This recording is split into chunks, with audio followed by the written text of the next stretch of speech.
र यो क्षेत्र निकै व्यापक चर्चित ठाउँ पनि थियो चौथो महाधिवेशनको।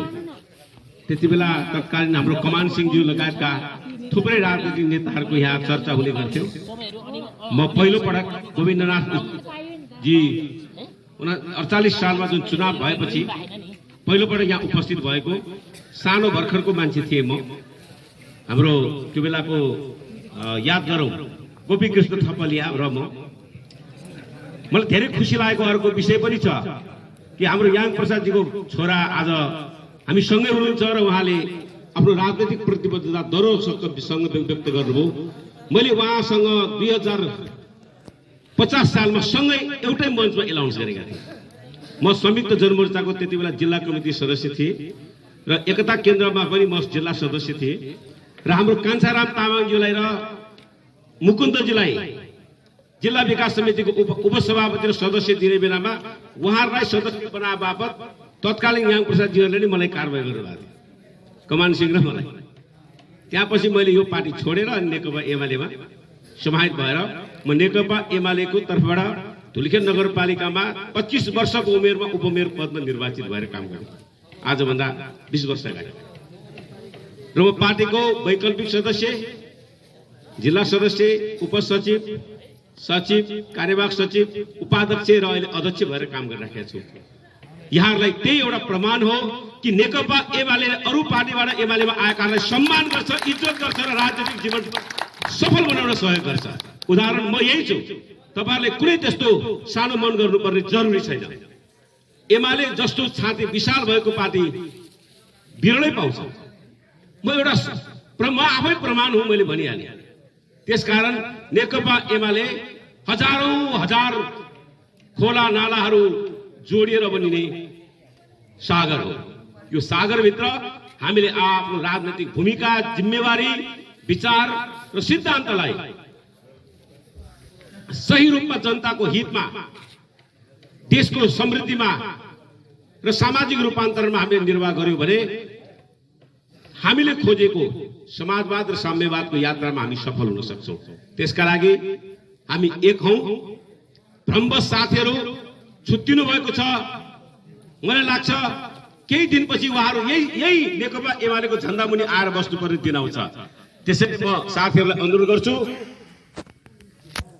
यो नेकपा एमाले टुक्र्याएर वामदेव गौतमले माले बनायो, पछि फेरि एमालेमै नै आउनु पर्यो। त्यसैले साथीहरू अहिले भर्खरै समाजवादी भनेर बनाएको पार्टीमा रहेर साथीहरू धेरै नचम्किनु होला। त्यो पार्टीको त भविष्य छँदै छैन, तपाईको पनि भविष्य खत्तम होला। त्यसैले यो पार्टीप्रति नरम भाव राख्नुहोस्, यही पार्टीमा समाहित हुनु होला। अहिले चम्केको कुनै मूल्य छैन। वामदेवको त मूल्य भएन, तपाईको के मूल्य हुन्छ? त्यसैले मूल्यहीन राजनीति नगर्नुहोस्। राजनीतिमा सद्भाव हुन्छ, राजनीतिमा एक अर्काप्रति अस्तित्वको सम्मान हुन्छ। सम्मान गर्ने बानी सिक्नुहोस्। मैले यति मात्र भन्छु, कुनै एउटा राजनीतिक दलले आफ्नो राजनीतिक गतिविधि सञ्चालन गर्नका लागि गरिने कार्यक्रमहरूमा त्यसलाई गर्न नदिने वातावरण बनाउनु भनेकै त्यो पञ्च शैलीको बुद्धि हो। पञ्चले मात्र अर्को अस्तित्वलाई स्वीकार्दैन। बहुदलीय व्यवस्था मान्नेहरू त अर्काको अस्तित्वलाई स्वीकार्छ। त्यो स्वीकार्ने बानी जोसँग छैन, व्यक्ति होस् वा समुदाय होस्, पार्टी होस् वा कोही तत्त्व होस्, तिनीहरूले बहुदलीय व्यवस्थाप्रति समर्पित भावना राखेको हुँदैन, व्यक्तिगत स्वार्थलाई बोकेको हुन्छ। त्यसतर्फ ध्यान नदिनु होला भन्ने म अनुरोध गर्न चाहन्छु। क्रमशः कोशीबारी वामपन्थी आन्दोलनको, मार्क्सवादी आन्दोलनको एउटा नवीनतम क्रान्ति गर्ने थल हो। चाहे त्यो हिजो मसालको रूपमा होस्, चाहे चौथो महाधिवेशनको रूपमा होस्, चाहे जनयुद्धकै रूपमा किन नहोस्, या जनताको बौद्ध समाजको दृष्टिकोणलाई नै स्थापित गर्ने सवालमा किन नहोस्, यहाँका कम्युनिस्ट पार्टीका सदस्यहरू, जुझारू, क्रान्तिप्रति समर्पित, श्रमजीवी जनताप्रति आदर्शवत दृष्टिकोण राख्नुहुन्छ। यो क्रान्तिकारी भावनालाई व्यक्तिगत स्वार्थमा, परिवारवादमा र आफ्नो कुण्ठाहरू मात्र पोख्नका लागि प्रयोग नगर्नु होला। यहाँका जनताहरूले धेरै विकासका अपेक्षा गरेको छ, धेरै ठाउँहरू गरिबीको अवस्थामा छ, विकासका पूर्वाधार पुगेको छैन। त्यसलाई पूर्वाधार युक्त बनाउनलाई, गरिबी निवारण गर्नलाई र विकासका आधारभूत आवश्यकता परिपूर्ति गर्नका लागि यहाँ हाम्रो जिम्मेवारी अत्यन्त महत्त्वपूर्ण छ। त्यसकारण म नवनिर्वाचित अध्यक्षज्यू लगायत सम्पूर्ण पदाधिकारी र सदस्य साथीहरूलाई संगठनात्मक स्वरूपमा बढीभन्दा बढी ध्यान दिनुहोला। प्रत्येक वडा कमिटी, हिजोको गाविस हुँदाखेरिको प्रत्येक वडामा तोलमा समिति बनाउनु होला, आफ्नो पार्टीको कमिटी बनाउनु होला। देशको आधा भन्दा बढी हिस्सा महिलाहरूको छ, प्रत्येक वडामा 100 भन्दा बढी महिलाहरूको हाम्रो सदस्यता वृद्धि गर्नु होला। दलितहरू छन् देशमा 14-15%, त्यो जनताहरूलाई पनि हामीले पार्टीको संगठित अवस्थामा पुर्याउनु र उनीहरूको आवाजलाई हामीले बुलन्द गर्नुपर्छ। त्यसैले दलितहरूको समिति बनाउनु होला। आजको युगमा नेपालमा 42% 16 देखि 40 वर्षको युवाहरू छ। त्यो युवाहरू यहाँ पनि छ। ती युवाहरूलाई संगठित बनाएर, वैचारिक बनाएर भोलिको चौरी देउरालीको भविष्य निर्माणका लागि राजनीतिक शक्ति निर्माण गर्ने काममा तपाईहरु लाग्नुहोला।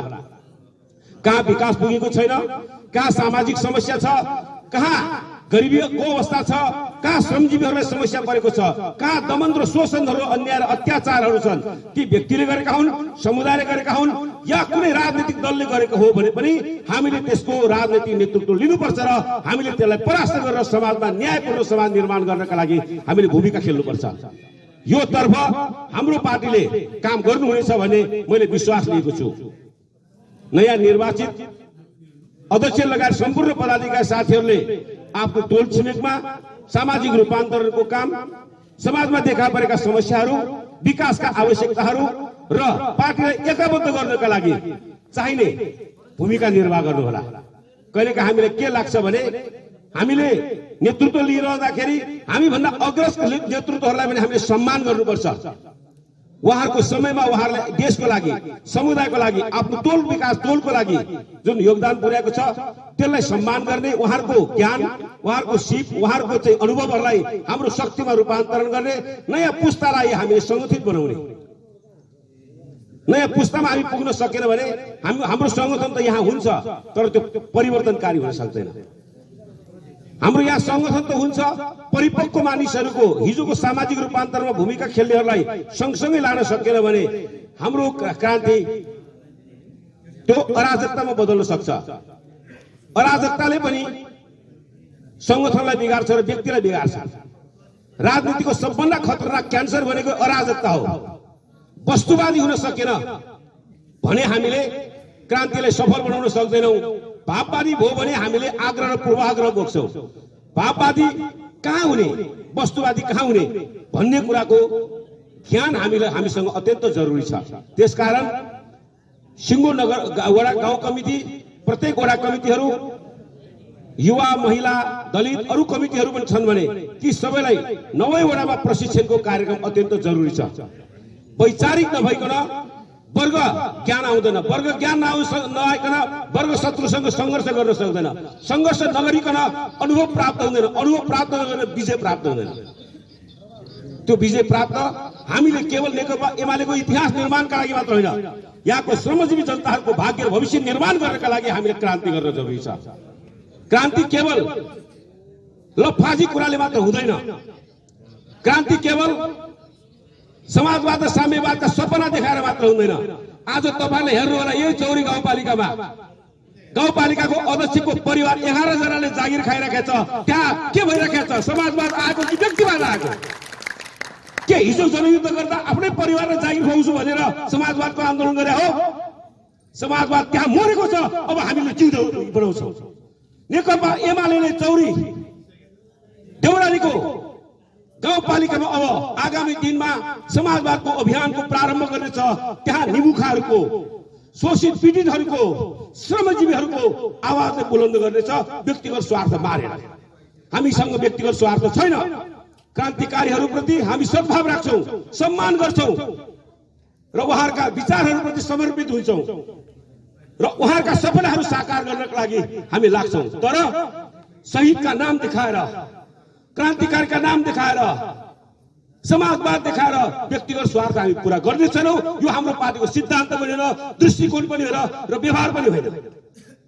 त्यसैले म यहाँहरूलाई भन्छु, अब तपाईहरुले भोलिको दिनमै गाउँपालिकामा आजसम्म निर्वाचित भएर त्यो गाउँपालिकाले कतिवटा निर्णय गरे, कतिवटा काम गरे, त्यसको दस्तावेज तपाईहरुले माग्नु होला, एक एक अध्ययन गर्नु होला। भ्रष्टाचार कहाँ भएको छ भण्डाफोर गर्नुपर्छ। विकासमा स्वार्थपन कहाँ देखाएको छ त्यसको आवाज उठाउनु होला। संगठन मात्र बनाएर हुँदैन, वैचारिक मात्र बनाएर हुँदैन। वर्ग संघर्षसँग लड्न सकेन भने सिद्धान्तले मात्र भात पाक्दैन। भात पाक्नको लागि त जहाँ समस्या छ त्यहाँ हाम्रो उपस्थिति, जहाँ अप्ठ्यारो छ त्यहाँ हाम्रो जागरुकता, जहाँ जनतालाई शोषण र दमन गरेको छ त्यहाँ हाम्रो अगुवाई जरुरी छ। यो काम यो पार्टीको नवनिर्वाचित कमिटीले गर्नुहुनेछ भन्ने मैले विश्वास लिएको छु। त्यसका लागि जिल्लाको तर्फबाट के सहयोग र साथ चाहिन्छ, कस्तो किसिमको योजनामा साथ र सहयोग चाहिन्छ, त्यसका लागि जिल्ला कमिटी र म व्यक्तिगत तर्फबाट पनि म सहयोग गर्नेछु र म शुभकामना दिन्छु। आगामी दिनमा अघि मैले यहाँ जिस्काएर भनेको थिएँ, एउटा वडा अध्यक्ष र केही सदस्य जित्या छ, त्यो हाम्रो बिउ हो। अब यो बिउ एउटा होइन। जसरी बारीमा एउटा मकैको केरा हामीले रोप्दाखेरि घोगामा सयौं मकैका दानाहरू हुन्छ, त्यसरी यो बिउले अब चौरी देउरालीमा नेकपा एमालेको सूर्य अंकित झण्डा फहराउने शक्तिको ताकत निर्माण गर्नेछ र त्यो निर्माण गर्नका लागि नेकपा एमाले अगाडि बढ्नेछ। यो प्रतिबद्धता अघि हाम्रो निर्वाचित अध्यक्षज्यूले भनिसक्नु भएको छ। यसलाई कार्यरूपमा लगाऊ। सबभन्दा बढी साथीहरू, यहाँका साथीहरू, हाम्रा पार्टीका नेताहरू बनेपा धुलीखेल काठमाडौँ बस्नुहुन्छ। कम्तीमा हप्ताको एक दिन तपाईहरुले दिनु होला। आफ्नो व्यापार व्यवसाय जागिर त खानै पर्छ, तर समाज कमजोर छ भने म बलियो भएर हुँदैन। म मात्र बलियो भएर समाज कमजोर छ भने त्यसले समुन्नतिको आधार निर्माण गर्न सक्दैन। हामीले समुन्नतिको आधार निर्माण गर्नका लागि यहाँ नै काम गर्नुपर्छ। त्यो गर्नका लागि यहाँले समय मिलाउनु होला। सिङ्गो गाउँपालिकाको रणनीति योजना बनाउनु होला। विकासका पूर्वाधार निर्माण गर्नलाई एउटा भिजन तयार गर्नु होला। त्यो भिजन अनुसार हामीले राजनीतिक रूपमा के गर्ने, संगठनात्मक के गर्ने, विकास संस्थाहरूसँग हाम्रो साझेदारी समन्वय कस्तो गर्ने, संघ र प्रदेश सरकार छ, अन्तर्राष्ट्रिय जातीय निकायहरू छ, उनीहरूसँग कस्तो व्यवहार गर्ने र कस्तो खालको योजना बनाउने भन्ने विषयमा अगाडि बढ्नु होला। यसका लागि तपाईहरु भाग्यमानी हुनुहुन्छ। जितरामजी गैर सरकार संस्था महासंघको केन्द्रीय अध्यक्ष हुनुहुन्छ। सायद मलाई लाग्छ म पनि नेपाल नगरपालिका संघको केन्द्रीय अध्यक्ष छु, अन्तर्राष्ट्रिय नगरपालिकाको एसिया पेसिफिकको मेयरहरूको अध्यक्ष छु। हामीले विश्वभरिका डोनरहरूसँग हाम्रो भेट हुन्छ, छलफल हुन्छ, बहस हुन्छ। ती बहस र छलफलहरूमा यो गाउँपालिकालाई आवश्यक चाहिने विकास कुराहरू हामी तपाईहरुलाई साझेदारी गर्नलाई पहल कदमी गर्नेछौँ र यो अघि भनेको स्ट्र्याटेजिक प्लान बनाउने, भिजन पेपर बनाउने र यसको कार्यनीति बनाएर चाहिँ अगाडि बढ्ने सहल उहाँसँग आफै गुण भएको, क्षमता भएको मान्छे हुनुहुन्छ। त्यसैले त्यसमा तपाईहरुलाई सहज हुन्छ। अब यसलाई कार्यरूपमा ल्याउनका लागि एक राम का क्या करे एक लकडी क्या जले, एक्लैले मात्र केही पनि गर्न सक्छ। त्यसैले सिङ्गो कमिटी एक धिक्का भएर लाग्नुपर्छ। एक धिक्का भएर नलागिकन हुँदैन। जहाँ जहाँ हाम्रो कमिटीहरू छन् त्यहाँ त्यहाँ हामीले संगठनलाई बलियो बनाउने र त्यसको क्षेत्र विस्तार गर्ने र विभिन्न वर्ग र तहमा हामी पुग्ने काम गर्नुपर्छ।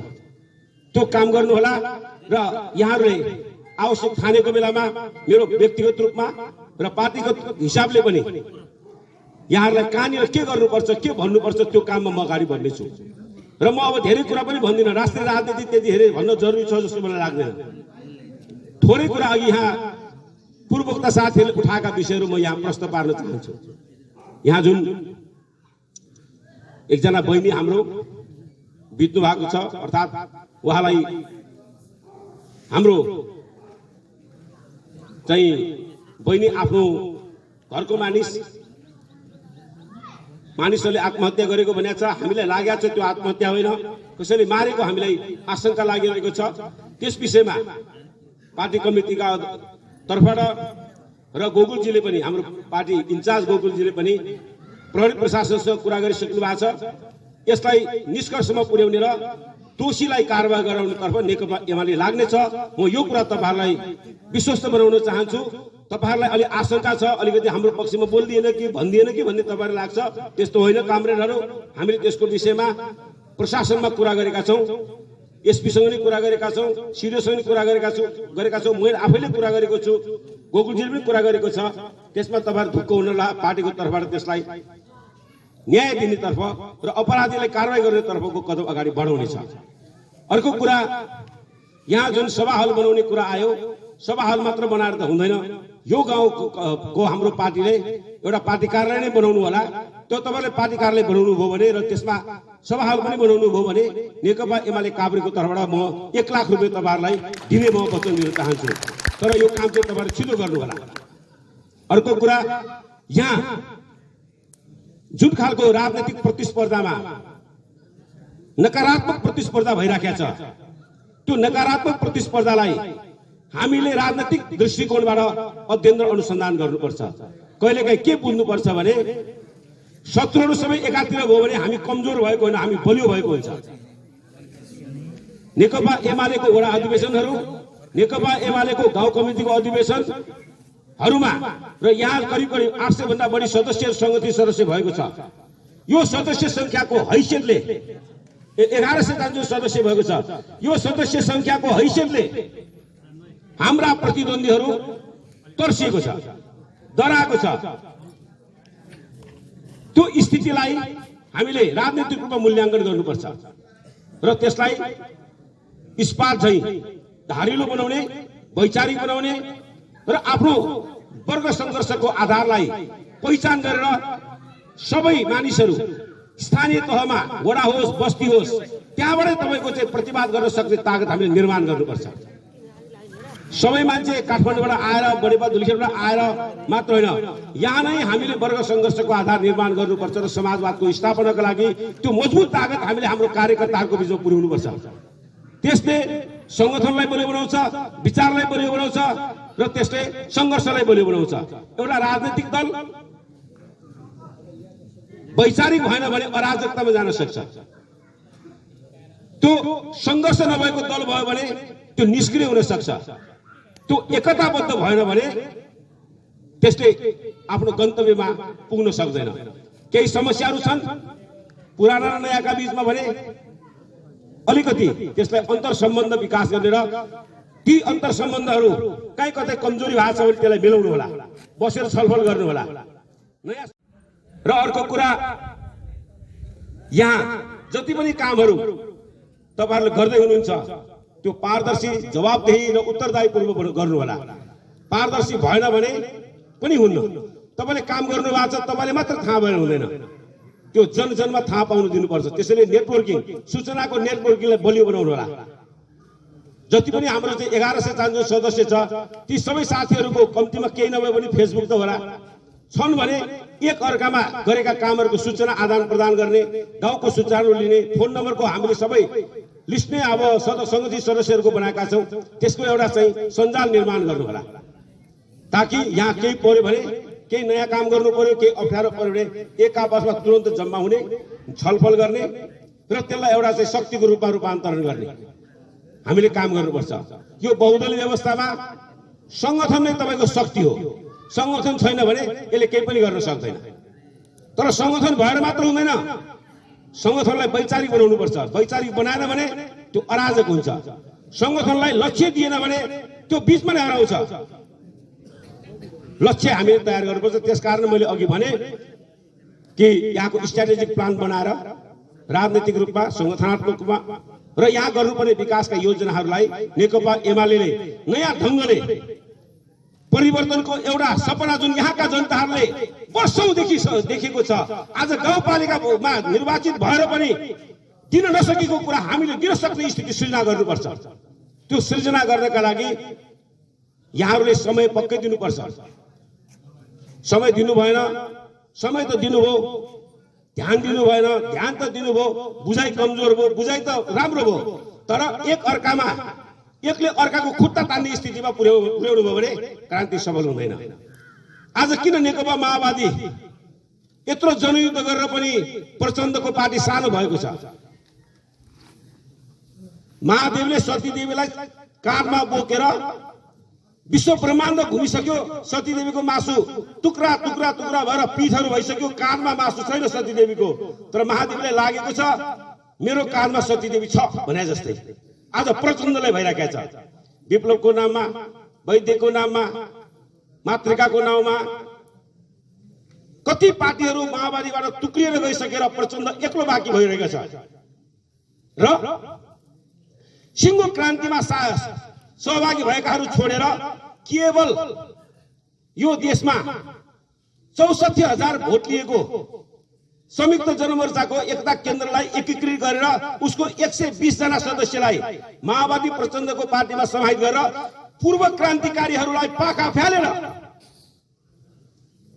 संविधान सभाको पहिलो चुनावमा सम्म जनमोर्चाको पार्टीले माओवादीलाई क्रान्तिकारी नठानिकन विद्रोह गरेको, विरोध गरेको पार्टीलाई एकताबद्ध गरेर प्राविधिक रूपमा बहुमत पुर्याएर क्रान्तिकारीलाई फ्याल्यो।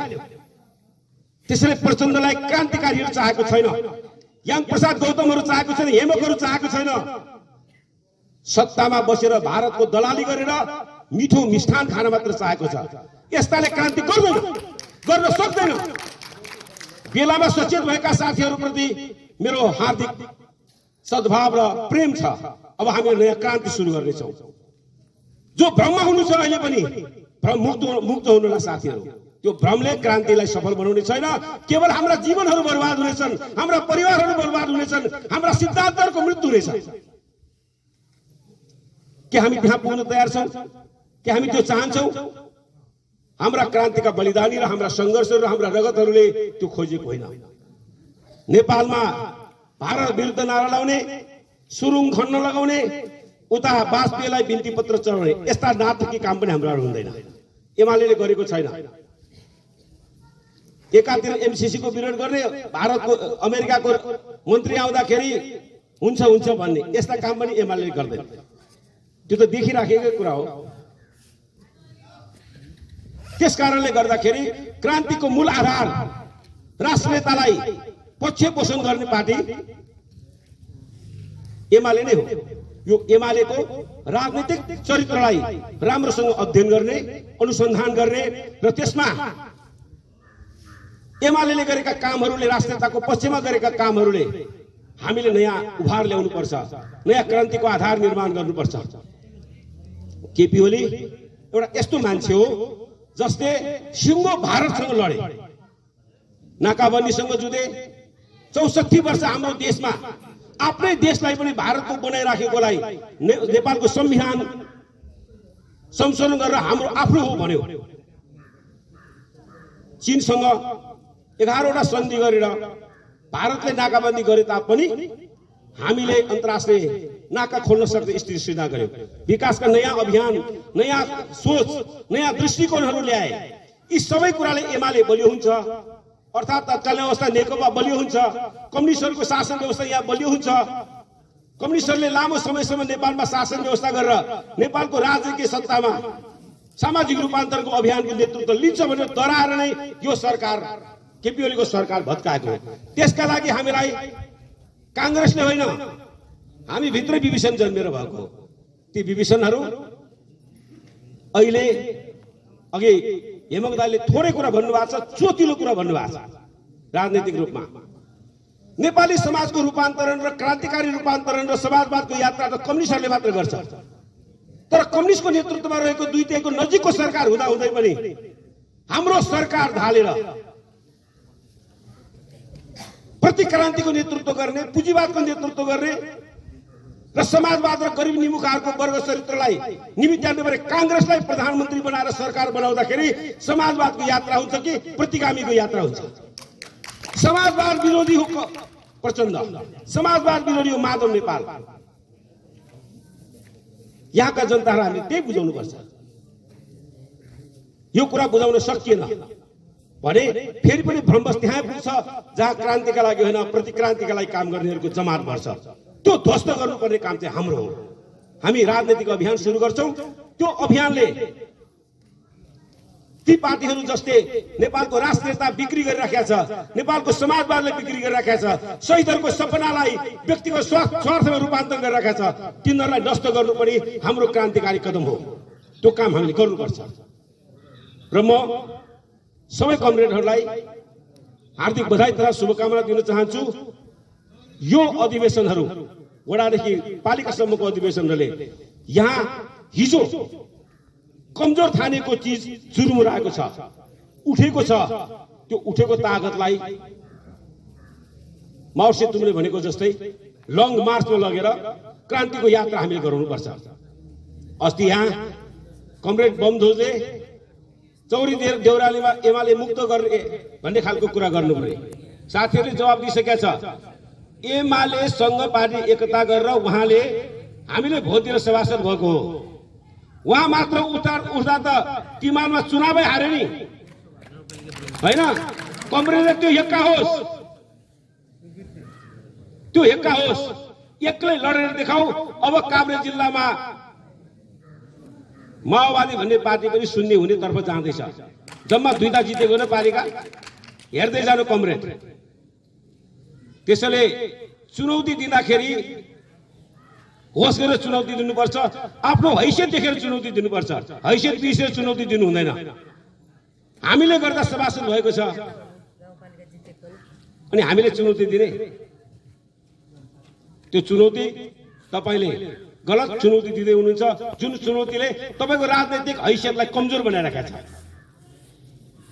र म अन्तमा नेपालको राजनीति यात्राको सबल शक्तिको रूपमा नेकपा एमाले गरेको राजनीतिक यात्रा र हामीले सुरु गरेको राजनीतिक भूमिका विधान अधिवेशनदेखि आउने पार्टी अधिवेशनसम्मको यात्राले नेपालको पहिलो पार्टीको रूपमा हामी स्थापित हुनेछौँ।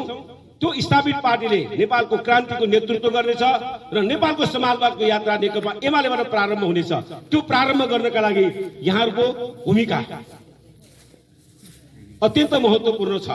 त्यसकारण अब संगठन बनाउने कुरामा, संगठनलाई क्रान्तिकारीमा रूपान्तरण गर्ने कुरामा, त्यसलाई वैचारिक गर्ने कुरामा यो नवनिर्वाचित कमिटीले काम गर्नुहुनेछ भन्ने विश्वासका साथ मलाई यहाँ बोलाउनु भयो। तपाईहरुसँग मेरा केही भावनाहरू राख्ने अवसर पाएँ, तपाईहरुका भावनाहरू सुन्ने अवसर पाएँ र तपाईहरुभित्र रहेका यहाँको राजनीतिक गतिविधिहरू बुझ्ने अवसर पाएँ। त्यसलाई आगामी दिनमा जिल्ला कमिटीको तर्फबाट, मेरो तर्फबाट गर्नुपर्ने कामहरू म गर्नेछु र क्रान्तिकारी यो जमात भएको यहाँ ठाउँमा भ्रान्तिकारीहरूले शासन गरिरहेछ, त्यो भ्रान्तिकारी अन्त गरेर क्रान्तिकारीको शासन स्थापना गर्नको लागि तपाईहरु सफल हुनुहोस्, मेरो शुभकामना छ। आज यहाँबाट पुरा गर्नु छ। त्यो मैले मुखले मात्र बोलेको होइन कमरेडहरू, तपाईहरुलाई आज एउटा प्रतिबद्धता जाहेर गर्दछु। एन प्रसाद गौतमको आलोकको छोरा राजनीति गर्छ भने एमाले पार्टीबाटै गर्छ, गर्दैन भने एमाले पार्टी भन्दा बाहेक कुनै पनि पार्टीबाट गर्दैन। यो प्रतिबद्धता तपाईलाई जाहेर गर्दछु, किनभने तपाईहरुको मनमा शङ्का उपशङ्काहरू उब्जिरहेको होला। उत्कर्षज्यूले 3 मिनेटको टाइम दिएको थियो, आज अलिकति बोल्ने मन लाग्यो। किनभने आज अशोक बेन्जीज्यू आउनु भएको छ काभ्रे जिल्लाको, किनभने आज उहाँले पनि सुन्नुपर्ने छ यी कुराहरू। यहाँका युवाहरू त्यत्तिकै भड्किरहेका छन्, बेरोजगार छन्। किनभने युवाहरू बेरोजगार पढाइले भएका होइनन् कम। आज यहाँका बेरोजगार यी माओवादीका माफियाले गर्दा भएको, किनभने यो माफियाले यो गर्दाखेरि यहाँका युवाहरू बेरोजगार छन्, किनभने उनीहरू विपक्षी पार्टीमा छन् नि त। त्यही पक्ष पार्टीमा भइदिएको भए उनीहरूले जागिर पाउँथ्यो होला, उनीहरूले बिहान बेलुकाको रोजीरोटी गर्थ्यो होला। तर आज ती मान्छेहरू आज किन भड्किरहेका छन्?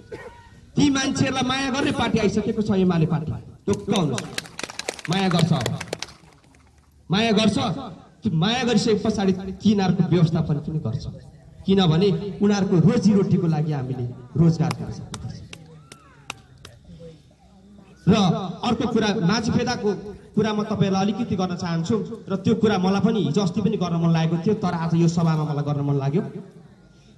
2078 साल असोज 30 गते नेकपा माओवादी भारतीय संगठन अखिल नेपाल शिक्षक संगठन बागमती प्रदेशका इन्चार्ज दुर्गासिंह लामाको चौरी देउराली 3 मा भएको उहाँको बुहारी अञ्जली गौतमको हत्यामा अहिलेसम्म कसैले पनि पक्राउ गर्न हिरासतमा नलिएको राष्ट्रिय महिला आयोगले बयानको लागि बोलाउँदा दुर्गा सिंह लगायत अरू कोही पनि परिवारको सदस्य नगएको खबर छ कमरेडर। र अहिलेसम्म लासको दाह संस्कार गरिएको छैन। प्रहरी प्रशासनले यो विषयमा अनुसन्धान गर्नुपर्छ कि पर्दैन? र त्यति मात्र होइन कमरेडहरू, हाम्रै चौरी देउराली गाउँपालिकाभित्र यत्रो घटना घट्दा पनि आज माओवादी सत्तामा हुँदाखेरि किन यसको छानबिन गरेन? यसको छानबिन गर्नु पर्थ्यो कमरेडर। यसको छानबिन गरेर हामी भनेको लुट्न हिँडेको होइन कमरेडहरू, हामी जनताको लागि सेवा अनि धर्म कमाउनको लागि हिँडेको, जनताको लागि काम गर्न हिँडेको हो कमरेडहरू। त्यो कामको लागि हामीले अलिकति ध्यान आकर्षण गरिदिनु हुन होला भन्दै मेरो 2 शब्द यहाँ टुङ्गाउँछु। हस्त धन्यवाद। धन्यवाद अरुण गौतमलाई। समय सान्दर्भिक